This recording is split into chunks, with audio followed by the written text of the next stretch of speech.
I lost them in the airport about 15 or 20 minutes, and thank God I found them again. But maybe that's the story for another day. He's got a very fine collection of Buddhist manuscripts from Afghanistan. I was the only person on the planet who had access to all the photographs. Began to have suspicions about these fragments that's going and had in his collection. He has a total of 32. Sign up today for the Real Ancient Israelite Religions with Dr. Kipp Davis.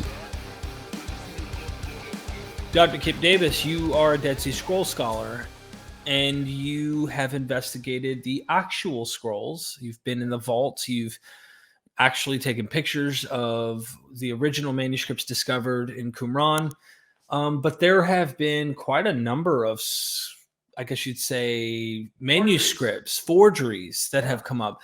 You've actually been the one in many cases to say this one is tip of the spear on that one. So I'm going to hand it over to you, but like, what's the deal with these fake Dead Sea Scrolls? Give us some background. I've even had some people who didn't know this information who thought all of the scrolls ever. So there's a misinformation out there, but please fill us in. So right at the outset, I think it's important to make sure people are clear here. The vast majority of the Dead Sea Scrolls are authentic. The scrolls that are at the Israel Antiquities Authority in Jerusalem, the scrolls that are at the Shrine of the Book at the Hebrew Museum, the scrolls that are in Jordan. There's, some scrolls that are still at the University of Manchester, and I think the University of Paris, I think. So there's these, oh yes, and Princeton. There's some that are still at Princeton. These are real. It's very important to note that these ones that were discovered in the 1940s and the 50s, these are authentic. There is no question about it. And I guess maybe I'll just tell the story about this. In and around the mid 90s, even a little before that, we'd already started hearing within the scrolls community in the 80s of other small fragments of scrolls that were in private collections that people had purchased when they went to Bethlehem first, and then when he moved his shop to Jerusalem, the antiquities dealer Kendo, he's the guy who had brokered all the sales between the Bedouin discoverers and the archaeologists already back in the 40s, 50s, and 60s. He was apparently selling also small fragments that he had held back, and also some fragments that he couldn't sell to the team of scholars studying them because they ran out of money. This happened in the 60s.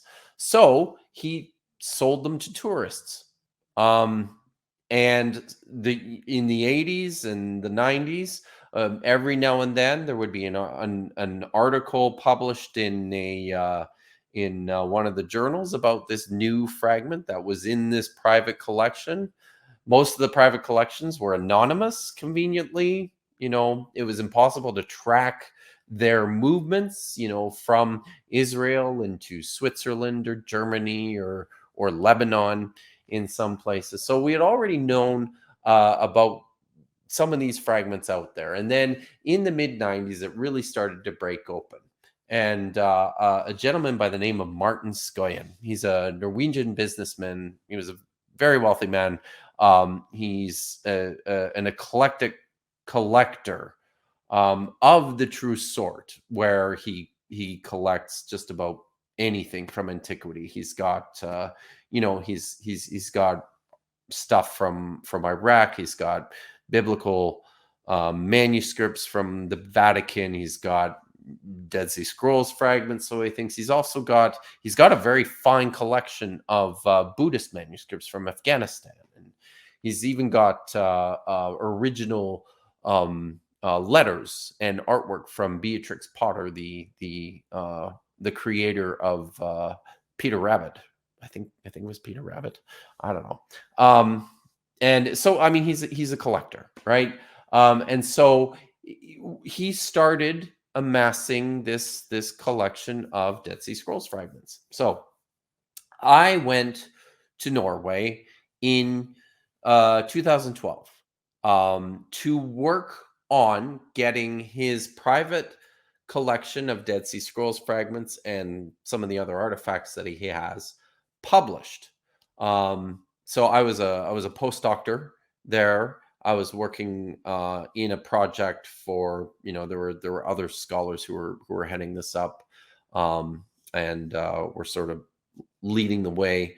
Um, and while I was there, between about 2012 and 2014, while we're working on this stuff, I and a couple of my colleagues began to have suspicions about these fragments that Scoian had in his collection. He has a total of 32 fragments. Most of them contain text of Bible on them, which uh, was kind of peculiar at the outset, given that Bible only forms about 30% of the whole collection of Dead Sea Scrolls, and importantly, um, Kando can't read Hebrew, so he didn't know, or he shouldn't have known what they were, right?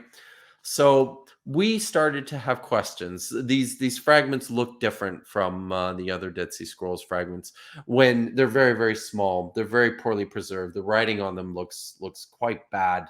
Um, the way I would describe it now is they look like the way the letters are formed, the way the scribe is writing. It looks like he's writing on an already damaged fragment, and then letters were not in the right place. The lines would kind of creep along the edges, as if not deteriorated from an actual sheet that contained text on them, but more like somebody's straining to actually get as much text as he can on this tiny little piece. So we started to have real suspicions about this, and my good friend Orstein Usness at the University of Actor wrote a 22-page memo, and we all looked it over and we all discussed it, and agreed on how it should read, and then sent it to Mr. Scoian, expressing our concern about, at the time, I think it was 19 or 20 of the fragments in his collection. Our concerns that these look like they could be forgeries. So he responded by telling us that he wanted several of them tested by a physicist that we were working with in Berlin. Um, in a fun little side story, he sent me to courier these fragments from Oslo to Berlin, and I lost them in the bus station. Sorry, in the airport, for about 15 or 20 minutes, and thank God I found them again, because I was quite certain that my life would have ended had I not. So, but maybe that's the story for another day. So the physicist in Berlin ran tests on these fragments that he had sent for her to look at, and she came to the conclusion. Now, it's important for people to understand, you can't emphatically prove one way or the other that something is a forgery or authentic. The only way to do that is to actually find it at an archaeological site and properly document it. So she provided a report to us in which she said, these fragments look like they most likely could be modern forgeries. The balance of probability is in that direction, right? So with this volume coming out, Mr. Scoian didn't want any forgeries in the volume, so he made a deal with us. He said, we'll take anything that's not real, anything that we have suspicions about, out. And we settled on 9 of his 32 fragments that we thought bore telltale features which indicated with a high degree of probability that they were fakes.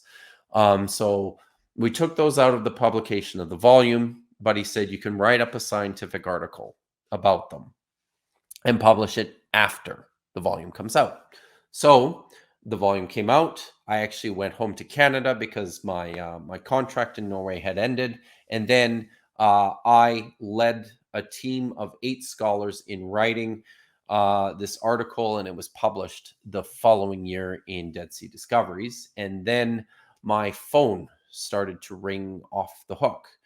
Along with that article that I published in Dead Sea Discoveries about with my team about Scoia'n's fragments, I published an article that I wrote myself called "Caves of Dispute" and patterns of suspicion. What is it? Patterns of suspicion in the post 2002 Dead Sea Scrolls fragments, I think, is the subtitle.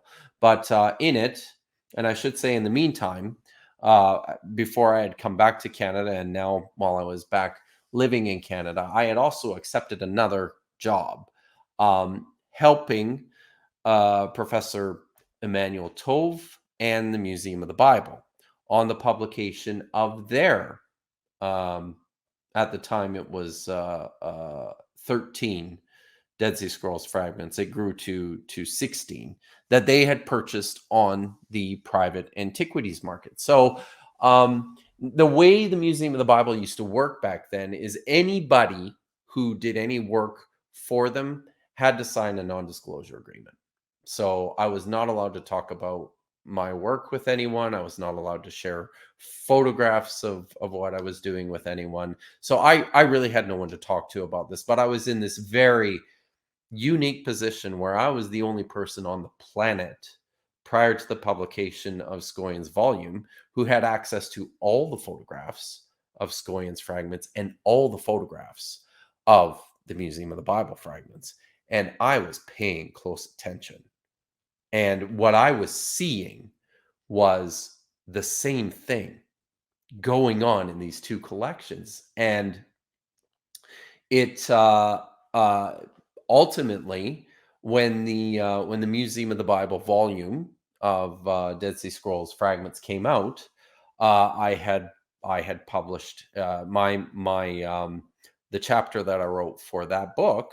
I raised this question again. I said, a number of these fragments have these suspicious features, which indicate to me, and also now based on everything that we saw in Scoia'n's collection. And by the way, I've got this, there's this article, but it looked to me like they were also forgeries. So when we published that article, I said that I published one that I wrote myself too.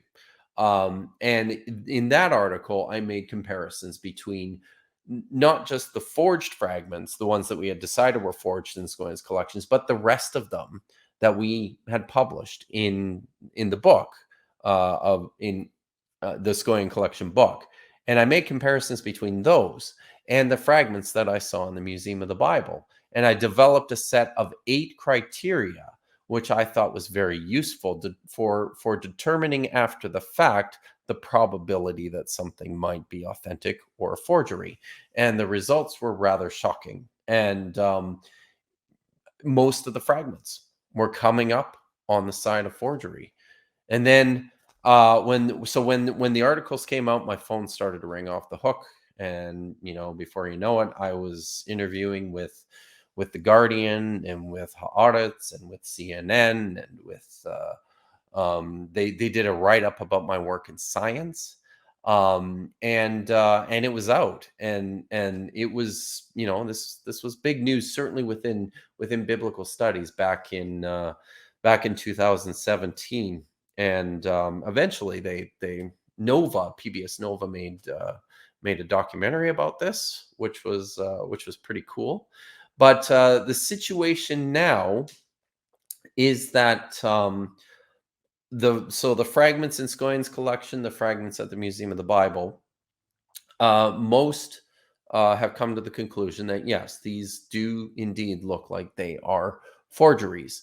It seems that someone in Israel has been maybe behind making these and passing them off as authentic Dead Sea Scrolls, and on the basis of the close connection to the the heirs of Kendo, this old antiquities dealer who handled all the original material. They've sort of built this this mythology or this narrative about, well, you know, he had this box of fragments that he couldn't sell to the archaeologists and the scholars back in the 60s. Well, here, you know, this is what happened to them. Here we have, you know, all these fragments.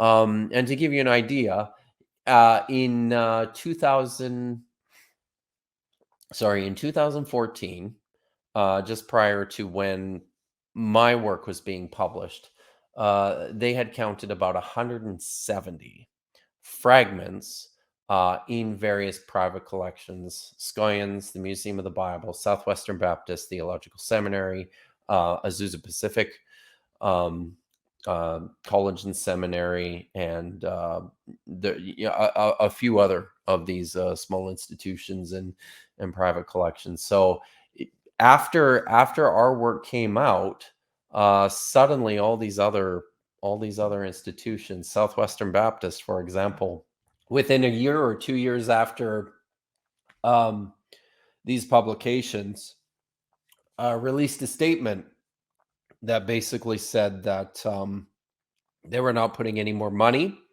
into the research of their fragments, that they believed that they likely could also be forgeries, and that they wouldn't publish them and they wouldn't promote them for scholarly research. So it's a wild story, but I think the results of it um, ultimately have been good. It caused a real serious review at the SBL in 2017, 2018 in particular. A review of the procedures and the guidelines that all scholars should operate by when handling non-provenance artifacts that are, you know, found in private collections or from the antiquities market. And I don't know if if this is a good thing or not. I'm still trying to decide. This has certainly had a hand in causing a lot of difficulty for antiquities dealers, in particular in Israel. But and it's, you know, the market itself, I don't think there's anything that can be done to, you know, end it or stop it completely. But it's certainly, uh, I don't know, it's a lot more quiet than it used to be, and this is a good thing, because ultimately, what the private antiquities markets do is they promote looting, they promote trafficking, they promote even the marginalization and the oppression of people who, you know, don't have the means to look after themselves. Sometimes they get caught up in these gangs or in organized crime, where the trafficking and the movement of stolen or illicitly acquired antiquities thrives. So I'd like to think that in the end, you know, I and my colleagues have had a hand in making things better on that end.